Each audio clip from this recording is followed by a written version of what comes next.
Eso fue una revolución. Fue una revolución. El Satisfyer. Total, sí. Sí, porque abrió las puertas a hablar de clítoris, precisamente. Es decir, el juguete erótico ya deja de ser meramente algo fálico y algo vaginal, y esto poco se habla, pero realmente se empieza a desplazar la atención hacia el clítoris.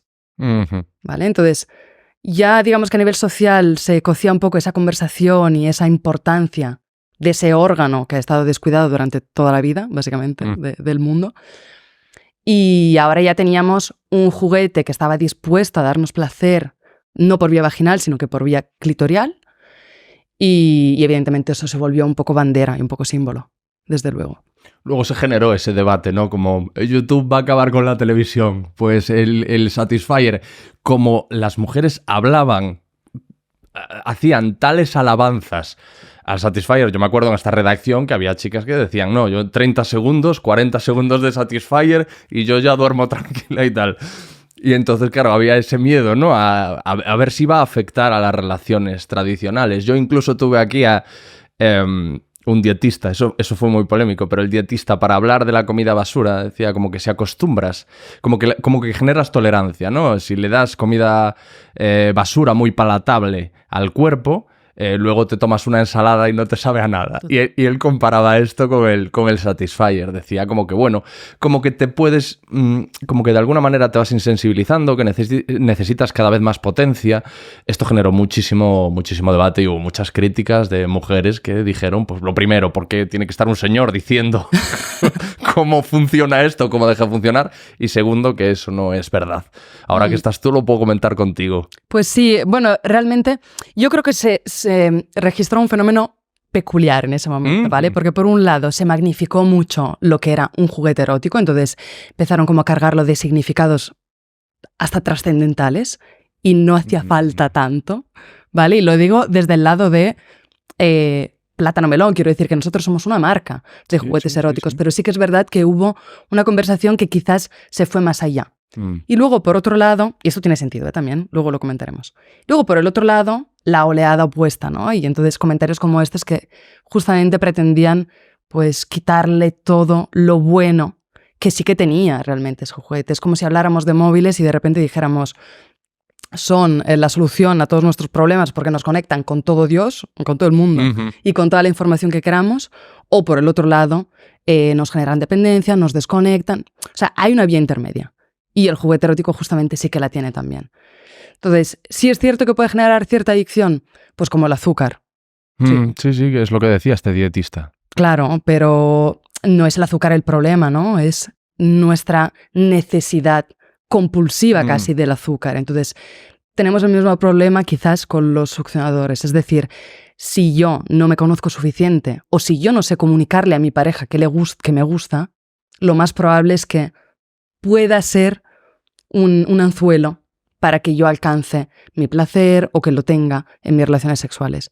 Pero si yo no tengo estos vacíos en mi sexualidad y me conozco y sé comunicar, no hay ningún problema. Es decir, de hecho, científicamente están demostrados los beneficios que aportan los juguetes y está demostrado, quiero decir, está validado por muchos papers, es decir, que se ha hecho mucha investigación. Y de lo contrario no hay nada. Entonces, claro, ahí está el debate. Luego, tradicionalmente, siempre se ha dicho que en el sexo las mujeres son más mentales. Que te lo comento como pregunta implícita también. Y si esto fuese así, el Satisfyer tendría las de perder en ese sentido, de que no puede aportar el contexto. Y esto lo digo también no en detrimento del Satisfyer, sino en pro de las relaciones sexuales tradicionales que no dejan de ser las más sanas y que yo entiendo que lo ideal es complementarlas con el uso de un juguete. Efectivamente. ¿No? Sí, bueno, siempre decimos en Plátano Melón, ¿no? Que el juguete no es un rival, el juguete complementa. Eso es. Y además genera pues una serie de dinámicas completamente diferentes, contigo mismo, con y sin juguete, con la pareja, con y sin juguete. Es decir, todo va variando, son juegos muy distintos. Es un añadido, una posibilidad extra. Exacto. Entonces, Uy, me he perdido, ¿no? La pregunta. Lo que te decía, es que realmente la he alargado yo bastante con toda la explicación, pero lo que te decía es que tradicionalmente se entendía que en el sexo la mujer era más mental. Más mental, que el hombre que era más mecánico. Sí. Bueno, aquí esta conversación también es muy interesante. Muchas veces la pregunta es, ¿qué viene antes? Uh-huh. Nuestra creencia popular y cultural que nos dice es así, por lo tanto actuamos como tales y nos adaptamos, o efectivamente somos personas que estamos configuradas de forma diferente y entonces vemos el resultado en la cultura. Yo me atrevo más a decir que realmente somos mucho más parecidos de lo que creemos. Entonces, quizás estas creencias justificaban algunas cosas. No sé si voy a profundizar mucho más en esto, pero sí que es verdad que no hay evidencias de que las mujeres sean más mentales o más emocionales y los hombres más físicos. Sí es verdad que hay sustratos y de la cultura, ¿no?, que nos meten un poquito en la cabeza esto. Me sorprende que cuando se menciona eso normalmente da la sensación, cuando este tema se habla con una mujer, de que el hecho que te digan que eres más mental en el sexo es algo negativo, cuando todo lo contrario. O sea, quiero decir, yo creo que esto deja en peor lugar al hombre, el que sea más mecánico, ¿no? Más primitivo, más acción y se acabó. Sí, puede ser.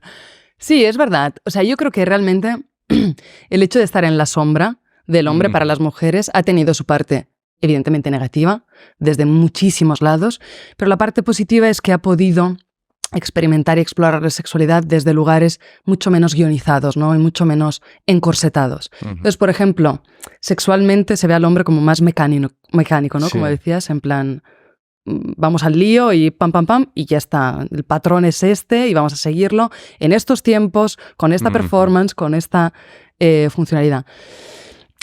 Para las mujeres esto no es del todo así, es decir, no pasa nada si no funcionas de una forma muy, muy guionizada o muy pensada culturalmente.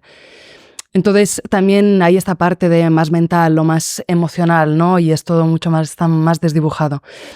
No lo sé si es más negativo o no, depende del punto de vista, supongo, pero es verdad que no somos tan diferentes, eso es cierto, para lo bueno y para lo malo.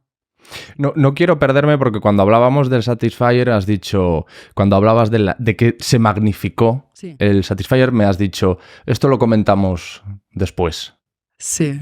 No sé si querías añadir algo al respecto o explicar por qué se nos fue un poco de las manos quizá con el Satisfyer. Claro, o sea, toda la falta de comunicación que hubo alrededor de la vulva, incluso científicamente, es decir, es en los primeros 2000 que se empieza a tener una imagen 3D del clítoris, es decir, en los libros de anatomía tampoco se representaba y es un órgano. Entonces, ha habido muchísima falta de información, muchísima falta de conversación.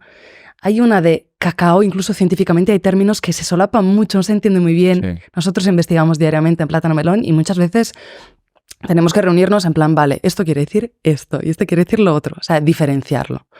¿Vale? Entonces, socialmente, evidentemente, esto aún más, ¿no? O sea, hay muchísima confusión. Entonces, cuando tenemos por fin un medio y una herramienta para poner en luz y que nuestro placer y la sexualidad se protagonice un poco desde el lado más, pues eso, más mediático incluso, pues estalló, evidentemente. Entonces, se empezaron a atribuir muchísimas cosas y muchísimas responsabilidades al juguete. Por eso también esta conversación, esta oleada de el juguete no lo es todo, el juguete te va a dejar de lado tu pareja. Muchas parejas heterosexuales también se sintieron muy desplazadas, el hombre heterosexual, ¿no? Entonces aquí también hemos tenido que hacer un trabajo de construcción de eso, de, ojo, que no estás compitiendo. También es verdad que culturalmente el hombre se le educa para ser útil, incluso en la cama. Y aquí hay un productivo, tema. Sí. Ahí estamos. Sí. Solvente, como decías tú antes, sí.